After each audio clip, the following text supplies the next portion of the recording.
Here we're asked to evaluate this definite integral, and we're given an integral here involving limits, so we know we need to integrate it from 1 to 3. So we're going to be plugging in those numbers at some points.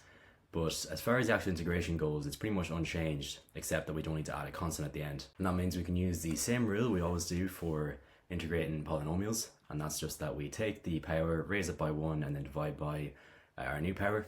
And so we're just going to go through that process here now. And what I always do is just make sure we put our powers, or not our powers, but our limits on the new bracket, just either on the top left or the top right or somewhere like that, just so we don't actually forget that we need to also plug those numbers in eventually. But to actually integrate, we just need to keep our 4 the same. We're going to raise our x to x squared, and then also divide by 2 because it's x squared. And then the 2 is going to stay the same, and we're going to include an x and just divide by that power, which is going to be 1. And then we close our brackets because we've done all our terms.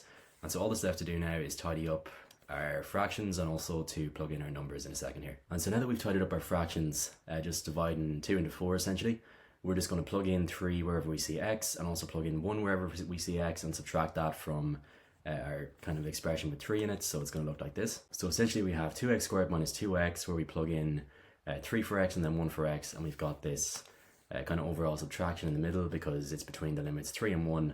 So we're essentially, what we're doing actually is, if we just drew a quick diagram, so with an axis here, so this is a quadratic, so let's say it was like something like this. We're actually integrating everything behind 3. So if this is 3, we're going to be integrating everything to the left, and then we're just going to subtract from that essentially everything before 1. So we're left with this tiny slice between 3 and 1 that we're going to integrate.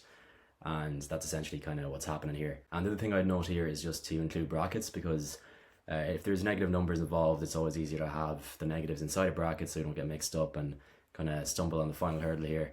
But in the case of this, all we need to do now is just kind of simplify this down to a single number. So we're going to have 18 minus 6 minus 2 minus 2. So it's just going to be 18 minus 6, and that's going to be simplifying down to 12. So that is the value of our integral between the limits 1 and 3.